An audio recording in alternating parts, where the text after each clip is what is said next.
बोलिए, रसना वासना, इनको यदि कंट्रोल में रखेंगे तो उपासना होगी। क्या होगी? उपासना होगी। तो हित भुक और मित भुक, परमित होना चाहिए। नपा तुला खाओ, हित भुक, मित, मित माने परमित। भूख लगी बहुत लेकिन खाओ कम। पहले के लोग बोलते थे कम खाओ गम खाओ। क्या बोलते थे? कम खाओ गम खाओ। अब क्या है? गम तो कोई खाता नहीं। और पहले लोग कुपोषण के शिकार होते थे, अब अति पोषण के शिकार होते हैं। लोग पहले कुछ खाने को मिलता नहीं था तो बीमार हो जाते थे, अलग अलग प्रकार की डिफिशियंसी आ जाती थी। लेकिन अब ज्यादा खाते हैं तो बीमार होते हैं। इसलिए अति भोजन रोग मूलम। अति भोजनम बोलो, अति भोजनम रोग मूलम। फिर से बोलिए, अति भोजनम रोग मूलम। अति भोजन, ज्यादा खाएंगे तो रोग सताएंगे, इसलिए ज्यादा नहीं खाना है। और सप्ताह में एक दिन का उपवास रखना। क्या रखना?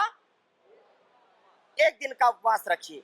एक दिन उपवास रखेंगे तो सारा जो हमारा पाचन तंत्र है वो सुदृढ़ हो जाता है।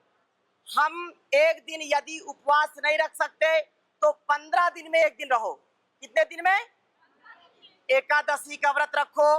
एकादशी का व्रत रख करके आप कैंसर जैसे रोगों से बच सकते हैं। पूरी दुनिया में ये रिसर्च हो रही है कि भारत में जो लोग एकादशी का व्रत रखते थे उनको कभी कैंसर नहीं होता, उनको कभी हार्ट की समस्या नहीं होती। हाँ, अब जब से ये वैक्सीन लगी है तब से मामला बड़ा गड़बड़ हो गया है। इसलिए अगर वैक्सीन लगाई है तो फिर क्या करो? कितने लोगों ने वैक्सीन लगाई? एक बार हाथ उठाओ। हाँ, तो कई लोगों ने लगाई है। तो अगर वैक्सीन लगाई है तो इसका साइड इफेक्ट बहुत है। तो गोधन अर्क रोज पीजिए। क्या पीजिए? गोधन अर्क। जिन्होंने भी वैक्सीन लगाई है, लगवाई है, उनको गोधन अर्क जरूर पीना है, जिससे आप हार्ट अटैक से बचें। अब अमृत जो है अर्जुन घनवटी और हृदय अमृतवटी का भी सेवन करना। तो पहला हित भूख, दूसरा मित भूख।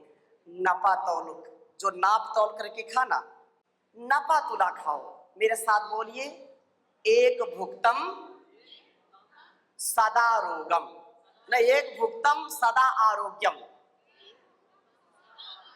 एक भुक्तम सदा आरोग्यम, द्विभुक्तम बलवर्धनम, द्विभुक्तम बलवर्धनम, त्रिभुक्तम सदा रोगम, चतुर्भुक्तम तुमारकम। एक बार खाए योगी, बोलो ना, एक बार खाए योगी, भोगी नहीं, योगी। एक बार खाए योगी, 2 बार खाए भोगी, 3 बार खाए रोगी, 4 बार जो खाए उसकी हालत क्या होगी? रोगी से बढ़कर के हो जाएगा ना वो। एक बार जाए योगी, बोलो, 2 बार जाए भोगी और 3 बार जाए रोगी, और 4 बार इससे भी ज्यादा जो जाए उसकी हालत क्या? इसका मतलब जल्दी टिकट कटेगा है। तो क्या बोला? हित भूख, मित भूख, रित भूख। परमित खाओ, कम खाओ, गम खाओ। अति भोजनम रोग मूलम, यो मितम भुंक्ते स बहु भुंक्ते। जो थोड़ा खाता है वो समझो बहुत खाता है। क्यों? क्योंकि वो चबा चबा करके खाएगा, और जितना खाएगा उससे रस, रक्त, मांस, मेद, मज्जा, अस्थि, शुक्र, ये सप्त धातुएं उसकी पुष्ट हो जाती हैं और जठराग्नि उसकी कभी मंद नहीं पड़ती है। देखो रोगों का कारण क्या है? रोगों का कारण है, मेरे साथ बोलिए, अनहेल्दी ईटिंग। बोलिए, over eating, unhealthy eating, over eating, भरपूर चीटिंग। जैसे किसी को शुगर है, डायबिटीज है, और उसका मन क्या होता खाने का? जो मना करेगा डॉक्टर वही खाने का मन होता कि नहीं होता? अब अगर कोई व्यक्ति असंयम करेगा तो बताओ वो स्वस्थ रहेगा क्या? अगर रसना पर नियंत्रण नहीं है तो जीवन में कोई उसका माई का लाल को इसको जो है सुधार नहीं सकता, उसको कभी निरोगी नहीं बना सकता। इसलिए जिते रसम, अपने रसना को जो जीत लेता है, वासना को जो जीत लेता है, वो संसार पर विजय प्राप्त कर पाता है। इसलिए इसको कंट्रोल में रखो। रसना दो प्रकार का काम करती है, एक तो खाने का और एक बोलने का। दो काम करती है ना, तो बोलने का और खाने का। यदि चटपटा खाने का स्वभाव बन गया तो व्यक्ति रोगी बन जाएगा, और अटपटा बोलने का, देखो चटपटा खाएगा तो शरीर रोगी होगा, चटपटी चीजें खाएगा तो क्या होगा? शरीर रोगी होगा, और अटपटी बातें करेगा तो घर परिवार रोगी होगा। बोलो ना, परेशानी होगी कि नहीं? इसलिए हमको अपने रसना पर पूरा कंट्रोल रखना है। तो अपनी रसना पर कंट्रोल, अपने जब हम जुबान पर कंट्रोल करते ना, देखो जिसकी जुबान में मिठास है तो सारे संसार को अपने बस में कर लेता है, और जिसकी जुबान में झूठ है, फरेब है, कर्कश है, कठोरता है, वो दूसरों को भी अपनों को भी खो देता है। इसलिए कहते हैं कि बातै हाथी पाइए, बातै हाथी पाओ। सुना है कभी कहावत?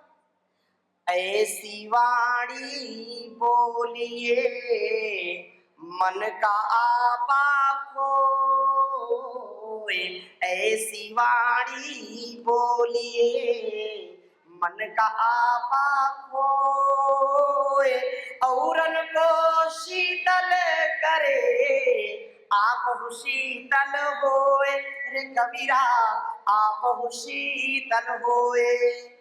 ये तो बात कही कबीरदास जी, लेकिन कुछ उल्लू के पट्टे, क्योंकि कोई सही बात बताएगा तो उल्टा भी उसको जरूर लोग कर लेते हैं, तो क्या करते हैं कि ऐसी वाणी बोलिए कि तुरते झगड़ा होए, और उससे झगड़ा ना करो जो तुमसे तगड़ा होए। ऐसे लोग स्वयं दुख पाते हैं और दूसरों को भी दुखी करते हैं। इसलिए अपने तन को, मन को, जीवन को शुद्ध पवित्र बना करके जीवन में एक गंतव्य की प्राप्ति करना है। मेरे साथ बोलिए, मंतव्य, कर्तव्य, गंतव्य। तीनों शब्द बोलिए, मंतव्य, कर्तव्य और गंतव्य। हमको जो महापुरुषों ने बताया है, जो हमको वेद उपनिषद दर्शनों ने, ऋषियों ने जो ज्ञान दिया है, और हमारे बड़ों ने जो ज्ञान दिया है, माता पिता से, गुरुओं से जो ज्ञान मिला है, बड़ों से जो ज्ञान मिला है, उससे हमारा एक मानस तैयार होता है कि नहीं?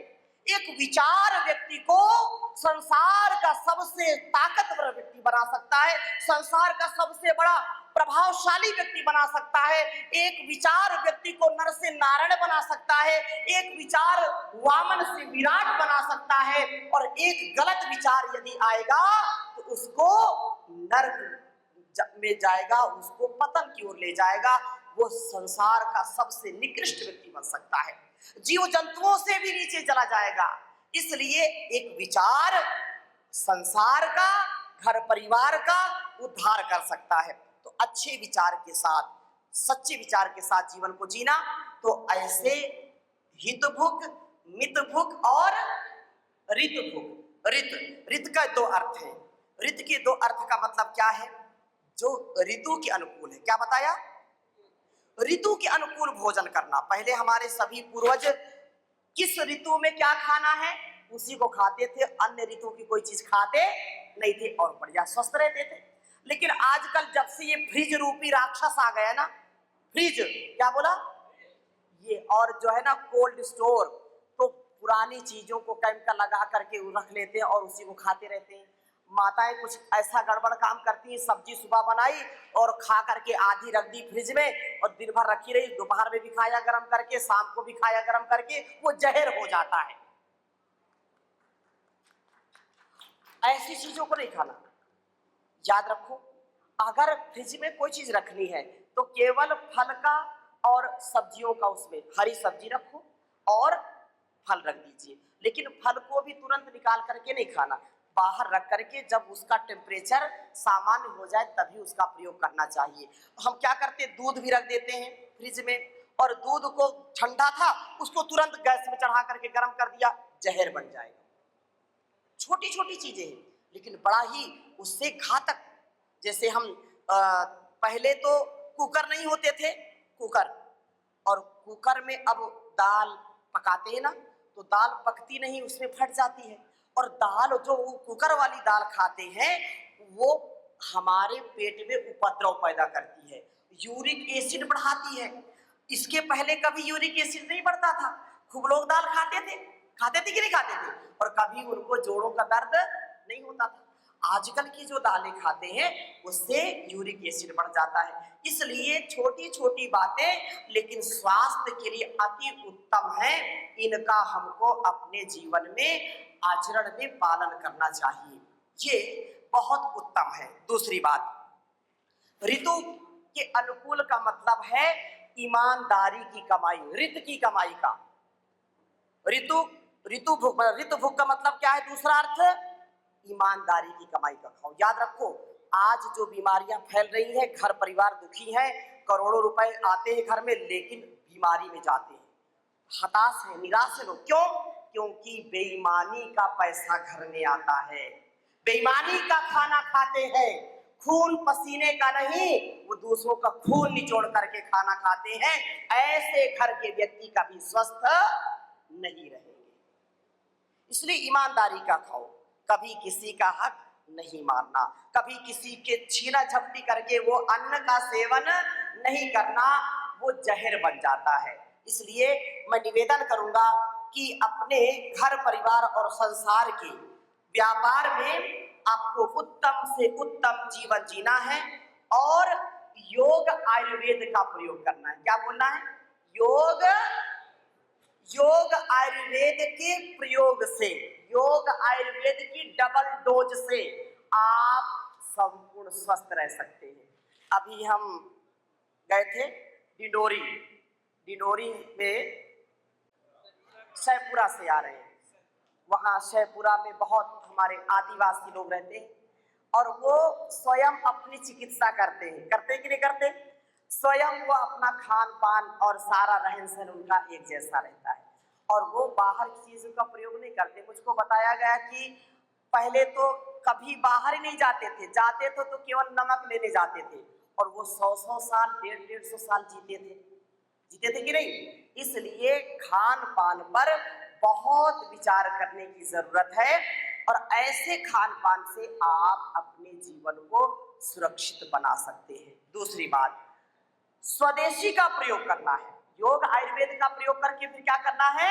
स्वदेशी का प्रयोग करो। भारतवर्ष के यशस्वी प्रधानमंत्री भी आज हर अपने भाषण में कहते हैं स्वदेशी अपनाओ, देश को बचाओ। अपने भारतवर्ष को यदि विश्व की आर्थिक महाशक्ति बनाना है तो बाहर की विदेशी कोई भी वस्तु का प्रयोग नहीं करना। कम से कम जीरो बजट की जो चीजें हैं जो हमारे आसपास मिल जाती है तो हम बाहर का क्यों प्रयोग करें? हमको एक सशक्त विकल्प मिला हुआ है। पतंजलि के जो उत्पाद है, पतंजलि आयुर्वेद का जो उत्पाद है वो उपकार के लिए, उपचार के लिए है, व्यापार के लिए नहीं है। इसलिए घर घर आप जहां पर आवश्यकता समझे, विदेशियों का नहीं, हिंदुस्तान लीवर का नहीं, अपने घर परिवार में, अपने आसपास में या पतंजलि में जो वस्तुएं आपको मिलती है उनका प्रयोग करिए, तो स्वस्थ भी रहेंगे और देश भी आपका समृद्धशाली बनेगा। जो आप 1 रुपए से लेकर के 100 रुपया, 1000, लाखों जो भी आप सहयोग करते हैं, वो एक एक रुपया भारतीय संस्कृति का उत्कर्ष करने के लिए, चाहे गुरुकुल, अभी छोटे छोटे बच्चों को आप देख रहे थे, यहाँ आचार्य जी गुरुकुल चलाते हैं, तो गुरुकुलों का जो अध्ययन अध्यापन, उस गुरुकुलीय परंपरा को जन जन तक पहुंचाने का और भारतीय शिक्षा बोर्ड को जन जन तक पहुंचाने का कार्य परम पूज्य योग ऋषि श्री स्वामी जी महाराज कर रहे हैं। इसलिए आपको गौरव होना चाहिए कि हमको भी इस अभियान से जुड़ करके, इस अनुष्ठान से जुड़ करके अपना सहयोग करना है। हमारे संस्थान में जो 500 से ज्यादा वैज्ञानिक जो आयुर्वेद पर, योग पर रिसर्च करके प्राइवेट सेक्टर में दुनिया का सबसे अच्छा, सबसे पहला research foundation Patanjali research foundation है, इसलिए आपको गौरव होना चाहिए। और वहां पर आपको जो औषधियां, ये छोटी छोटी औषधियां हैं, जैसे अर्थोग्रिट है, बीपी ग्रिट है, या जो भी आपको चीजें आपको उपलब्ध होती है च्यवनप्राश से लेकर के, ये सारा उत्पाद जो है, ये उत्पाद मचाने के लिए नहीं, ये जीवन बचाने के लिए है। इसलिए एलोपैथ से हजारों गुना ये दवाएं आपको लाभ करेगी। किडनी से लेकर के, डायबिटीज से लेकर के, ब्रेन से लेकर के, हर प्रकार के रोगों पर इनका बहुत सुंदर प्रभाव है। और मैं आह्वान करना चाहता हूं कि घर में रोज योग और यज्ञ करिए। क्या करिए? योग और यज्ञ। देखो, हमारे सब बड़े बुजुर्ग क्या करते थे, माता यहाँ बैठी हैं, पहले चूल्हे में भोजन बनता था और उसी में जब तक होम नहीं कर देती थी, घी लेकर के, गुड़ लेकर के, चावल रोटी को और सामग्री लेकर के पहले आहुति देती थी कि नहीं, और उसके बाद सबको खिलाती थी। ऐसा होता था कि नहीं? लेकिन आज नहीं होता, और इसीलिए घर में बीमारियां फैल रही हैं। हर घर में होम होना चाहिए, हवन, यज्ञ, होम। होम किसको कहते हैं? अंग्रेजी में होम किसको कहते हैं?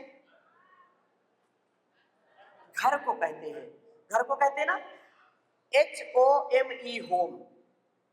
अंग्रेजों ने जान लिया कि जिस घर में रोज होम होता है वही होम है, और हम होम को हाउस बना दिया, हमने बिगाड़ दिया घर को। बात समझ में आ रही कुछ? तो घर को हाउस बनाना है कि होम बनाना है? ये माताएं बोल नहीं रही है। होम बनाना है तो रोज होम करना पड़ेगा। होम करोगे तो सारे दुर्गुण दुर्व्यसन दूर हो जाएंगे, दुख दूर हो जाएंगे, आपके घर परिवार में सुख शांति आएगी। रोज नहीं कर सकते तो सप्ताह में 1 दिन करो, पूरा घर परिवार बैठो और होम करो, स्वाहा स्वाहा बोल करके आहुति दीजिए। ये सब एक होम अंदर चल रहा है, हमारे पेट के अंदर एक होम चल रहा है। और जब इसकी जठराग्नि मंद पड़ जाती है तो भोजन सड़ता है, और सड़ता है तो उपद्रव पैदा होते कि नहीं? गैस, अपच, खट्टी डकार, कब्ज, colitis, chronic colitis, ulcerative colitis, ulcer और कैंसर जैसी बीमारी हो जाती है, पाइल्स, फिस्टुला, फिशर जैसी बीमारी हो जाती है। इसलिए इस होम को भी अच्छा रखो और अपने होम को भी अच्छा रखो। होम शब्द का ये सार्थकता है। एक शब्द माताएं बोलती हैं, ये भी बोलते हैं। जैसे मैं किसी को बोलूं कि आप क्या करते हैं, या बच्चों से पूछता हूं कि आपके पिता क्या करते हैं, पिता तो ये काम करते हैं, व्यापारी है या किसान है। माता क्या करती है? हाउस वाइफ है। क्या बोलती है? माता भी बोलती है क्या? हाउस वाइफ है। आज से अपने शब्दकोश से ये हटा दीजिए। क्यों? आप हाउस वाइफ नहीं है, आप गृह लक्ष्मी हैं, आप धन ऐश्वर्य की दात्री हैं, आप सौभाग्यशालिनी हैं। इसलिए आप सच्चे अर्थों में अपनी आदर्श गृहिणी हैं। क्या है? आप भी आज से परिचय देंगे तो क्या देंगे? आदर्श गृहिणी है। क्या है? मेरी पत्नी क्या है? आदर्श गृहिणी है। आप क्या बोलेंगे? हाँ, मैं क्या हूं? मैं गृह लक्ष्मी हूं, मैं आदर्श गृहिणी हूं। और अब जब ऐसे शब्द आप बोलेंगे तो आपको गौरव होगा और वैसा फिर जीना पड़ेगा। आदर्श बनने का फिर तो कुछ ना कुछ तो उपाय करना पड़ेगा ना। हाउस वाइफ बोल दिया तो फिर ठीक है ना, ना ऐसा कभी नहीं बोलना। तो इसका जरूर ध्यान रखना है और आगे के अनुष्ठान में भी आपको आगे बढ़ना है। आइए एक मेरे साथ संकल्प गीत गाएंगे और जो आपको आपके आसपास ये गिलोय है, गिलोय को क्या बोलते हैं? अमृता। गिलोय को बोलते गुड़ची, गुरिच। ये बहुत ही उत्तम है। ये गुरिच हमारे लिए अमृत के समान है। वात पित्त कफ को दूर करती है, वात पित्त कफ के दोषों को दूर करती है। प्रकृति जो होते हैं तो त्रिदोष संतुलित रहते हैं। तो हमारे जीवन और जगत के कल्याण का ये सबसे बड़ा ध्येय है जो परम पूज्य योग ऋषि श्री स्वामी जी महाराज ने संकल्प लिया है और उसको जिया है। संकल्प लेना सरल होता है लेकिन उसको जीना कठिन होता है। याद रखना, हमको अब इस पूरे जिले को, पूरे मंडला को और पूरे मध्य प्रदेश को रोग मुक्त योग युक्त बनाना है। ऐसा संकल्प आप सबको लेना है। घर घर योग पहुंचे, घर घर आरोग्यता का आधान हो, आयुर्वेद का प्रयोग हो और कोई भी व्यक्ति रोगी ना हो, भोगी ना हो, ऐसा संकल्प होना चाहिए। भाई बहनों, जैसे परम पूज्य गुरुदेव जी महाराज ने अपने मनसा वाचा कर्मणा, आज वो सन्यासी होते हुए भी 18-20 घंटे पुरुषार्थ करते हैं। दुनिया में आज तक ऐसा किसी ने काम ना किया होगा कि रोज सुबह 365 दिन, सर्दी हो, गर्मी हो, धूप हो, बरसात हो, देश हो, विदेश हो, कोई भी हाल हो, कोई भी काल हो, नित्य प्रति 4:45 बजे से लेकर के 8-9 बजे तक लाइव कार्यक्रम करते हैं और दुनिया को जगाते हैं। करोड़ों करोड़ लोग उनके साथ योग करते हैं। तो हमको ये सौभाग्य मिला है कि भारतवर्ष ऋषियों का देश है और ये ऐसा ही आगे बढ़ता रहे। अब संकल्प की बारी है, अब हमारी बारी है। हमको देश के लिए, समाज के लिए, आत्म कल्याण से विश्व कल्याण के लिए अपनी संस्कृति, सनातन परंपरा को आगे बढ़ाना है। याद रखना, क्योंकि तन मन स्वस्थ है, जीवन हमारा स्वस्थ है तो हम सब कुछ कर सकते हैं। रोगी व्यक्ति कभी कुछ नहीं कर सकता। मेरे साथ बोलिए, धर्म धर्म अर्थ काम मोक्ष आरोग्याणाम आरोग्यस्य मूलम उत्तमम रोगस्य तस्य अपहर्ताराः श्रेयसो जीवितस्य च सर्वमन्यत् परित्यज्य शरीरम अनुपालयेत्। शरीर माध्यम खलु धर्म साधनम। देखो, ये साधन है और साधन अच्छा है तो साधना भी अच्छी होगी। अगर साधन अच्छा नहीं है तो साधना भी अच्छी, अपने कर्तव्य भी हम कर नहीं पाएंगे। इसलिए साधन का हमको सदा ही ध्यान रखना है। जैसे साधन संसार भी है और साधन हमारा शरीर भी है। तन मन, ये 5 ज्ञानेंद्रियां, पंच कर्मेंद्रियां हमारे साधन हैं। इन साधनों का हमको सदुपयोग करना है। तो मैं 2 शब्द बोल करके, मैं मानिया हमारी बहुत ही जो यशस्विनी है और जो निरंतर श्रद्धा और भक्ति के साथ, क्योंकि श्रद्धा हमारी बेटी है, तो जोरदार अभिनंदन करें। तो श्रद्धा जी के लिए जो एक यशस्विनी जो सरपंच के रूप में सेवा देती हैं, और हमारे आदरणीय विनोद जी जो नगर पालिका जो है अध्यक्ष, एक बार जोरदार अभिनंदन करिए। आदरणीय भाई सचिन शर्मा जी और आदरणीय हमारे रानू जी का भी जो नगर अध्यक्ष एक बार जोरदार अभिनंदन करिए इनका भी। तो हम तन मन को, अब क्योंकि ये 1-2 घंटे का कार्यक्रम था, अब जब दोबारा बुलाएंगे तो 3 दिन आपके नगर में रह करके योग शिविर करेंगे, ठीक है? हाँ, तो उसका नियोजन आप करें।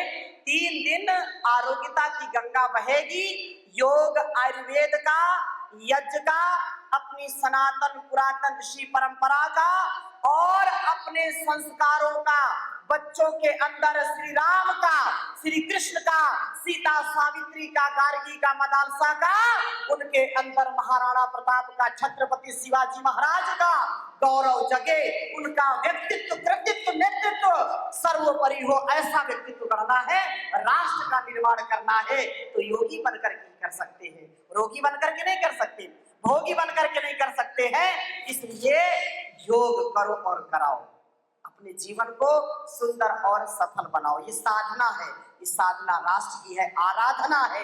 इसलिए ये बात कहते हैं कि वतन के वास्ते जीना, वतन के वास्ते मरना, वतन के वास्ते जीना, वतन के वास्ते मरना, वतन पे जा फिदा करना, प्रभु हमको सिखा देना, दया कर दान भक्ति का हमें परमात्मा देना, बहा दो प्रेम की गंगा, दिलों में प्रेम का सागर, बहा दो प्रेम की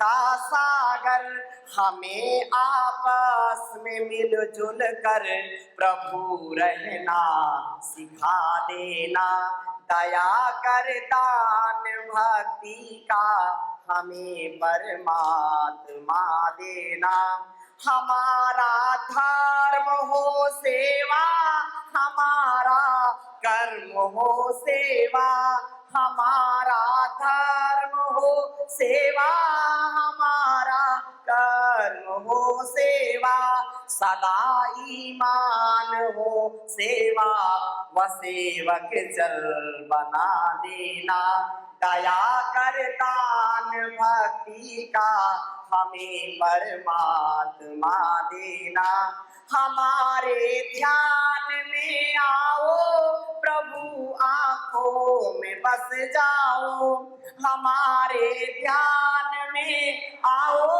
प्रभु आंखों में बस जाओ, अंधेरे दिल में आकर के, अंधेरे दिल में आकर के नई ज्योति जगा देना, दया कर दान भक्ति का हमें परमात्मा देना, दया करना हमारी आत्मा में शुद्धता देना।